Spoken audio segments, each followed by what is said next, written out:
Howdy everyone, welcome back to Mining Memoirs. And today's episode I'm going to go into a little bit more detail about the safety lamps you see here, some of which were used down in the mines, coal mines, gold mines, to help tell the miners if there's bad gas in the mines or if there was no oxygen in the mines. So what you see here is kind of four different types of safety lamps they would have used. The electric lamp didn't come in until maybe early 1900s, so these were probably starting to retire around 1928-ish. But these effectively started to replace the carbide lamps, and the reason being is an open flame in a methane-filled tunnel, mine tunnel, will cause an explosion. Now the safety lamps have been proven to reduce that risk, and I'll show you a little bit later on why that risk has been reduced. The main reason why these lamps were created was back in like the 1785 era, when they're using the carbide lamps. There was a accident that caused an explosion down in the spinning mill. I hope I'm saying that correctly. And then in 1812, in May, there was an explosion that claimed 92 lives to an open carbide lamp. And then later that year in October, there was 24 lives lost, also due to an explosion. The three main inventors for the safety lamps were Dr. William Reed Clanny Sr., Humphrey Davy, and he also has a line of lamps named after him. It's the Davy lamps, and George Stephenson. Alright, so in 1813, Clanny revealed his first prototype for a safety lamp. It basically was glass that kind of separated the flame, and then around it was layers of water to kind of make it a seal for the fire, so to speak. In 1815, both George and Humphrey presented their prototypes for the safety lamps. Some of these safety lamps were kind of used as quote-unquote test lamps. There was marks on the glass, and this brass one shows kind of some of the marks. It's missing the test marking, but it would measure the flame's cap, so the top of the flame, and that would help measure if there was any dangerous fumes like methane or carbon monoxide. If there's carbon monoxide, the flame, say if we set the flame to the middle and there's carbon monoxide, the flame will dim down to the third line and if there was methane gas, the flame will hit or go over the top line. So if you see that, or either one of them, you leave the mine immediately. And those lamps were constantly checked to make sure that they were safe, to be tested as a safety testing lamp for the mine. So this was prior to all the miners going inside. So when these safety lamps started becoming a normal thing in mines, a lot of the miners objected using them because they were cumbersome and could not be worn on caps. They also give out poor light compared to a carbide lamp. And yes, I can see the miner's point of view, because I've seen a carbide lamp and how much light it gives off versus a safety lamp. And I could see how it could affect the miner's efficiency when it's hard to see. Especially since the miners were paid by the pound, so the amount of rock that was pulled out, and not by the hours. They want the most amount of light to see. But most mines required the safety lamps because they were a safer alternative for the light source, and it actually helped out prevent a lot. Alright, so what you see here is kind of a breakdown of the safety lamp. So this is basically the main chamber, so this holds the fuel. And in my case, it's white gas. You would I would have to get a special tool to open it up, but this is where you would fill it from. And inside here is like this huge little crumpled up wick. So think about like cotton balls if you put it all in here, and then you put it to one central area where you have a bigger wick coming out. The cotton balls would soak it up, and they'll move it to where the gas, or not the gas, the fuel is going to as it's burning. So all that little wick inside would go to a central wick, which would be right here. To basically raise it, it's this little guy. Counterclockwise raises it, clockwise lowers it. Here is your flint and steel. This one, I haven't been able to replace it because they're very far in between to come by. But essentially all you have to do is this, and after a few strikes it should light. With all of mine, the wicks are too dirty to light with a flint and steel. So I have to use the cheating man's way and just light it itself. So not really safety if you have to open it up, right?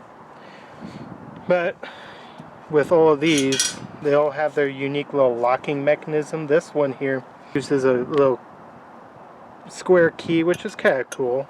You don't see that much. And all this is just a little screw that's been kind of shaped into a key size. Oops, there's a little point that comes out from the screw that will lock into these channels. That's what would prevent you from opening it up inside of mine, because they wouldn't be allowed to have those keys down there. The supervisor might have it. Like this kind, and most of these safety lamps would have the same kind of mechanism. They work off of a magnet. These two little ports, you have to find where it clicks, and then just release the tension, and then you're able to open it. If the viewers at home, here's one thing I could tell you. Please, if you get these safety lamps and you can't open it right away, most likely it's due to the safety mechanism holding it shut.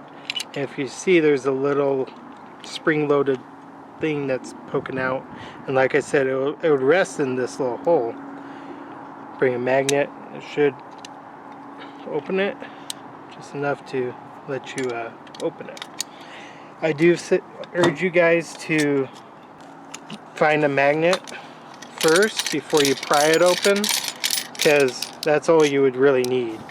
All the mechanisms work with the magnet. This is probably maybe a 1900 era lamp, and it still works. The magnet would go down here, but someone pried it open. And this is where I say, please try to use a magnet first to get it open. So if we look back to focus on this little lamp here, basically you have your glass that will go on top, and then you got your two little screens here. And these screens, I know there's a scientific name for it, but is what actually makes it fire resistant, so the fire can't get out to start to ignite an explosion. And if I can, I'll try to demonstrate that without burning myself again. So fire can't get out, right? And that's because of the two screens. It's kind of a little neat little invention they were using back in the days when they were in the coal mines, which were very high in methane. And then simply, what you do is, once you get together, fueled up, lit, you just put the top back on. Just be careful. Actually, there's one more thing I do want to show the viewers. A lot of these lamps came in the era where asbestos was used. Now, there's nothing to really worry about. Just be careful when you're around it. Make sure you wash your hands, like I'm going to wash my hands after I get done recording this video. And just don't break it. And then if you do all that and you're careful around it, you're perfectly safe with it. Just be super careful. So that's my little disclaimer for the evening for y'all. And I'm sure if you want to get an updated one, I'm sure you could find a better gasket or a little sealant. I like trying to keep everything original. This one's, I don't know if you're going to be able to see it on camera. If you see the arrow on this one, there's like a faint little line right there. You have to match up that arrow with that line. That will allow you to lock it, so to speak. So now I won't be able to open the lamp. So it's really cool, especially to have these, because a lot of the original keys do not come with these lamps. So. These are my two different variants with wicks for these safety lamps. This one has a round wick, and basically to raise or lower it you have to move this little knob here, and that will raise or lower the wick. This one's a flat wick, and it's kind of the same. It's on the bottom, but it's this little lever here you could pull, and there's like a spring-loaded little arm here, and here there's a little window. And say if I wanted to bring the wick up, I have to pull it all the way down first, push it against the wick, and just slowly raise it up. Same with if I wanted to turn off the flame, so to speak, or dim it down, you just lower it to what you want. And yeah, that's as simple as it goes. This is just a little thing to keep the center here down, so when you're actually trying to raise or lower it, it doesn't actually raise and lower. Alright, so here's one of them. So I have to raise the wick here to a decent height, and then with the flint and steel, push up, twist, and boof. And once you light it, you want to bring it down a little bit. You don't want it too intense. And these do smoke just because of how rusty they are, but that's the type of flame you want. It's just a nice little triangle. No matter how much air, because I've had them out in the wind, you can leave them out in the wind and they will just be all happy. This one I'm going to light traditionally and just do that, and it's going to burn hot until I actually enclose it, and then see how it's slowly dying. Because it died. Because what's happening is there's not enough heat, and there's not enough oxygen flow, and I will have you post a little kind of diagram of what it would look like. So I don't want that, that's too tall. Let's just do that. So with this one you have to kind of close it slowly. So it's going to kind of dummy down, and just leave it there for a minute. It'll start catching back up, and then we should be able to close it now. There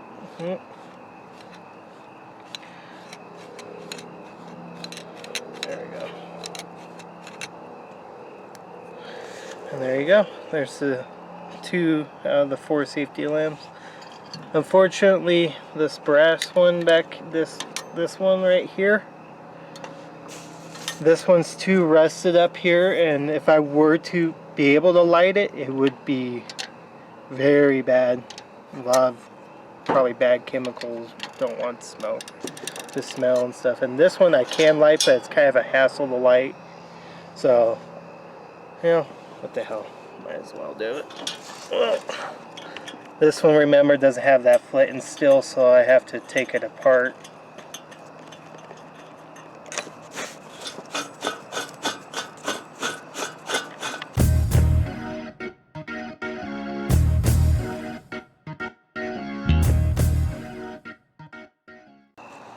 So hopefully I was able to teach you all something about these mining lamps.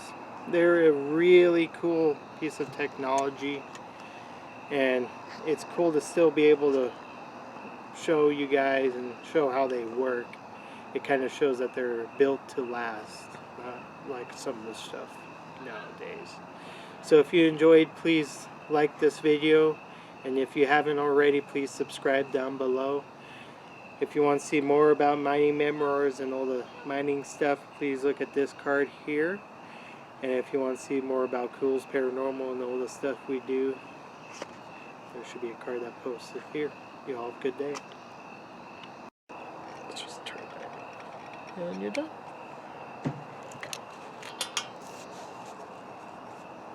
Oh.